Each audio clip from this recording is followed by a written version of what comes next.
Just imagine, India quietly takes a decision that not a single grain of rice will reach American soil. No Basmati, no non-Basmati, nothing at all.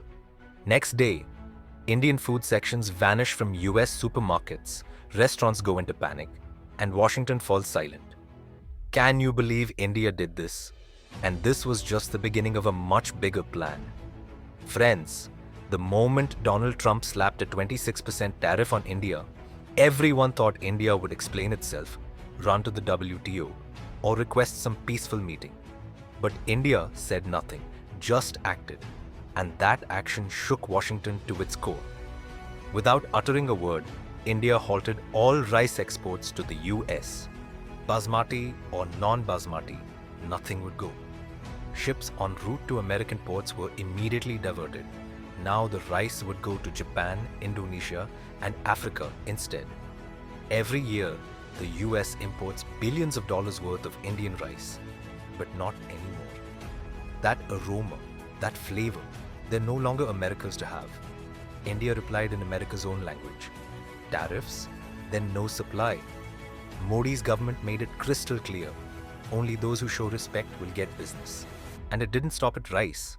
India warned, if the tariffs stay, the supply of Indian spices, seafood, and organic products will be cut off too. US supermarkets are already facing empty shelves, and Indian restaurants are paying double for rice. Meanwhile, countries like Japan and Indonesia are lining up, hands folded, requesting 1 million metric tons of rice. Because they know, if India says no, their plates will go empty too. India alone supplies 40% of the world's rice. When India restricted white non-Basmati rice, prices skyrocketed across Africa and Europe. Trump thought tariffs would make India bend. Instead, America is the one buckling. Supermarkets now label Basmati, but that authentic fragrance is gone because only India produces the real thing. And now, the US is quietly trying to reinitiate talks. They've realized slapping tariffs on a $7.7 billion rice supplier is like shooting yourself in the foot. And rice is just the start. India exports over $20 billion worth of food products to the US every year, while only importing $41.8 billion in return. The real trade deficit? It's America's. India's showing. It doesn't fear threats, it has alternatives. Japan, Africa, the Middle East, Europe, everyone wants Indian rice. And Modi's government is seizing the moment. Now, it's not just about trade, it's diplomacy. Prime Minister Modi is heading to the G7 summit in Canada.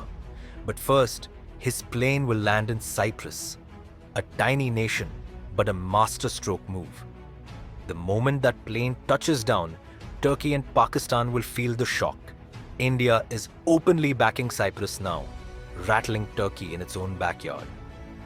The same Turkey that gave drones to Pakistan during Operation Sindoor is now caught in India's strategic net. And as those wounds still sting, India is deploying QRSAM, its indigenous death squad, along the borders. This isn't just a defense system, it's skyfall for the enemy. And now comes Rudram 4, India's hypersonic missile, flying at 6,790 kilometers per hour, tearing through radars and bunkers alike.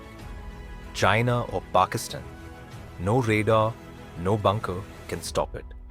Meanwhile, Russia has unleashed 400 drones and 20 missiles on Ukraine, leaving Western Ukraine in ashes. Ukraine's air defense, internal chaos, and slow aid are pushing it to the brink. India is making it clear, whether it's trade or war, its answers are swift, sharp, and unforgettable. If you liked the video, hit like and subscribe. See you in the next one. Jai Hind, Jai Bharat.